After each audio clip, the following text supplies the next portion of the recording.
Hello viewers, you are watching video from White Coat Diet. We discuss about the blood collecting vial. So let me explain. এখানে আমরা 4 ধরনের blood collection ভাইল নিয়ে নিয়েছি। এখানে 4 ধরনের ক্যাপগুলোর colour ভিন্ন ধরনের থাকার কারণ হচ্ছে ড্রপ অফ অ্যান্টিকোয়াগুলেন্ট প্রেজেন্ট আছে। এই অ্যান্টিকোয়াগুলের জন্য আমরা বিভিন্ন ধরনের কালার নিয়ে থাকি। এই কালারগুলো ইন্ডিকেট করে হচ্ছে কোনটার মধ্যে কোনটা কি অ্যান্টিকোয়াগুলেন্ট আছে, ভিন্ন ধরনের ভিন্ন কালারে ভিন্ন অ্যান্টিকোয়াগুলেন্ট আছে, সে কারণে আমাদের ইন্ডিকেট করার সুবিধার জন্য ক্যাপের কালার চেঞ্জ করা হয়। প্রথমে চলে আসি আমরা গ্রে কালার। তো সোডিয়াম ফ্লোরাইড এবং potassium oxalate, sodium fluoride NaF দ্বারা যেটাকে চিহ্নিত করা যেতে পারে। আমরা আসবো সোডিয়াম ফ্লোরাইড কেন থাকে। সোডিয়াম যখন আমরা ব্লাড এর সিরিঞ্জের মাধ্যমে এর মধ্যে আমরা ভরে দেবো, তখন এই সোডিয়াম ফ্লোরাইড যে অ্যান্টিকোয়াগুলেন্ট এর মধ্যে প্রেজেন্ট আছে, সোডিয়াম ফ্লোরাইড যে আমাদের রক্তের মধ্যে সবসময় গ্লাইকোলাইসিস প্রক্রিয়া চলতে থাকে, যেটা হচ্ছে গ্লুকোজকে বানানোর প্রক্রিয়া গ্লাইকোলাইসিস। সেই গ্লাইকোলাইসিস প্রক্রিয়া সঙ্গে সঙ্গে সে বন্ধ করে দেবে বা ইনহিবিট করে দেবে। সেই গ্লাইকোলাইসিস প্রক্রিয়া বন্ধ করে আমরা রক্তের খুব সহজেই ব্লাডের খুব সহজেই সুগারের টেস্ট করতে পারি। সে কারণে সোডিয়াম ফ্লোরাইড ব্যবহার করে থাকি শুধুমাত্র গ্লাইকোলাইসিস বন্ধ করার জন্য। আরেক ধরনের অ্যান্টিকোয়াগুলেন্ট প্রেজেন্ট থাকে এর মধ্যে, সেটা হলো হচ্ছে পটাশিয়াম অক্সালেট কেন থাকে? পটাশিয়াম অক্সালেট থাকে, এটাই আসল অ্যান্টিকোয়াগুলেন্ট হিসেবে আমরা ধরতে পারি। অ্যান্টিকোয়াগুলেন্ট সোডিয়াম ফ্লোরাইড পুরোপুরি অ্যান্টিকোয়াগুলেন্ট বলা যেতে পারে না, সেটা শুধুমাত্র গ্লাইকোলাইসিস ইনহিবিটর বলবো।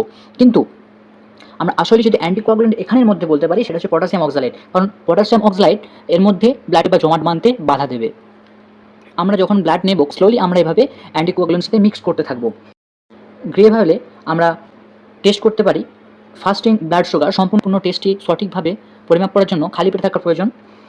পোস্টপ্রান্ডিয়াল ব্লাড সুগার বা PPBS বা খাবার 2 ঘন্টা পর কিছুক্ষণ খাবার, এর মধ্যে আরও কিছু টেস্ট হয়। গ্লুকোজ টলারেন্স টেস্ট হয়, ল্যাকটিক অ্যাসিড এস্টিমেশন হয়, blood alcohol level in the forensic কেসেসের জন্য ব্যবহার করা হয়ে থাকে। ঠিক আছে, this is the another tube. এটা হচ্ছে ব্লু ক্যাপ টিউব।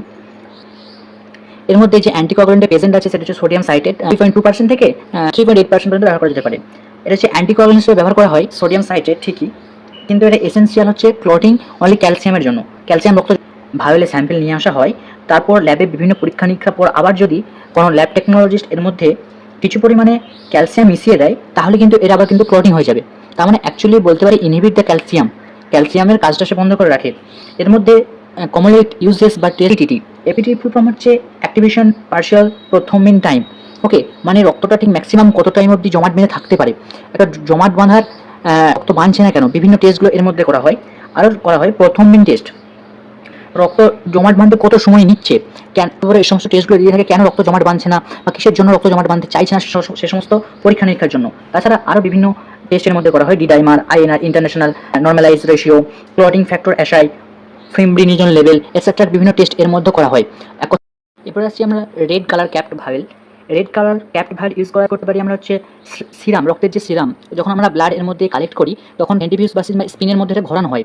ঠিক ঘোরানো হয় যাতে সহজেই আমাদের তলায় WBC আর বেশি ভারী জিনিসগুলো তলায় পড়ে যায় এবং রক্তের যে সিরাম সেটা উপরে হয়ে থাকে। সেপারেশন করার জন্য আমরা এই রেড কালার ভায়োল ব্যবহার করে থাকি। এটি কমনলি ইউজ হয়ে হচ্ছে ক্লিনিক্যাল বায়োকেমিস্ট্রি ল্যাবরেটরিতে। এর মধ্যে কখনো সময় ক্লোরিন ফ্যাক্টর প্রেজেন্ট থাকে, আবার কখনো নর্মালভাবে প্রেজেন্ট থাকে না। যখন প্রেজেন্ট থাকে না, এটা হচ্ছে ন্যাচারালি ক্লটিং ফ্যাক্টর, ব্লাড 30 থেকে 60 মিনিটের মধ্যে ক্লট হয়ে যাবে সম্পূর্ণভাবে। দেন রেড ক্যাপ ভায়োল টিপ তখন তাকে বলা হবে। আর যখন কিছু ক্লটিং ফ্যাক্টর তার মধ্যে দেওয়া হবে, সেই ক্লটিং ফ্যাক্টর থাকতে পারে হচ্ছে silica that's accelerator clotting. Okay, clotting তখন 10 থেকে 15 মিনিটে ক্লট হয়ে যাবে। তাড়াতাড়ি ক্লটের জন্য আমরা তখন কোয়াগুলেন্ট ব্যবহার করে থাকি, সেটাকে বলে সিলিকা পেনতে। বিভিন্ন যে সমস্ত ট্রেসগুলো করা হয়, টেস্ট বা কমন ইউজেসগুলো করা হয়, সেটা রক্তের সিরাম টেস্টের জন্য সেরোলজিক্যাল সমস্ত টেস্ট, যেমন HIV, HCV, রাশি virus, electrolytic if serum method, যদি সিরাম মেথডে ইলেকট্রোলাইটিস করা হয়, thyroid profile, TSH, T3, T4, lipid profile, functional test, liver functional test বা LFT করা হয়, কিডনি ফাংশনাল টেস্ট বা KFT করা হয় এই ক্লটিং ভায়োল বা রেড ক্যাপ ভায়োলের সাহায্যে। এরপর চলে আসি আমরা EDTA ভায়োলে। EDTA ভায়োলে দুরকম কালার হয়, এটা হচ্ছে ল্যাভেন্ডার কালার আর পারফেল কালারের দুটো ক্যাপ ইউজ করে থাকি। এটা অলমোস্ট হেমাটো ল্যাবে ব্যবহার করা হয়ে থাকে। এর মধ্যে অ্যান্টিকোয়াগুলেন্ট সম্পূর্ণভাবে প্রেজেন্ট থাকে, যেটা ব্লাডকে কোনোভাবেই জমাট বাঁধতে দেবে না, যেটা সেলের কাউন্টিংয়ের সুবিধার্থে আমাদের করা হয় এবং সেলের মরফোলজির সুবিধার্থে আমরা এটাকে ব্যবহার করে থাকি। এর মধ্যে যে অ্যান্টিকোয়াগুলেন্টটি প্রেজেন্ট থাকে EDTA, ethylene diamine tetra acetic acid, এর মধ্যে প্রেজেন্ট থাকে, ব্লাডকে প্রিজার্ভ করে রাখে। Preserving blood by morphology vessels. যে টেস্টগুলো করা হয় CBC, full form complete blood count. এখানের মধ্যে RBC, WBC, প্লেটলেটস কী মাত্রায় আছে সেটা আমরা মাইক্রোস্কোপের সাহায্যে বিভিন্ন প্রসেসের মাধ্যমে সহজেই বুঝতে পারি। এর মধ্যে ESR করতে পারি, এরিথ্রোসাইটিক সেডিমেন্টেশন রেট জানতে পারি, পরিফেরাল ব্লাড স্মেয়ার করতে পারি আমরা, হিমোগ্লোবিন ইলেকট্রোফোরেসিস করতে পারি আমরা, HbA1c করতে পারি আমরা, যেটা হচ্ছে গ্লাইকোলাইট হিমোগ্লোবিন। রেটিকুলোসাইট কাউন্ট করতে পারি, বিভিন্ন রকম ম্যালেরিয়া বা ম্যাক্রোফিলিয়া টেস্ট এই মধ্য দিয়ে আমরা করতে পারি।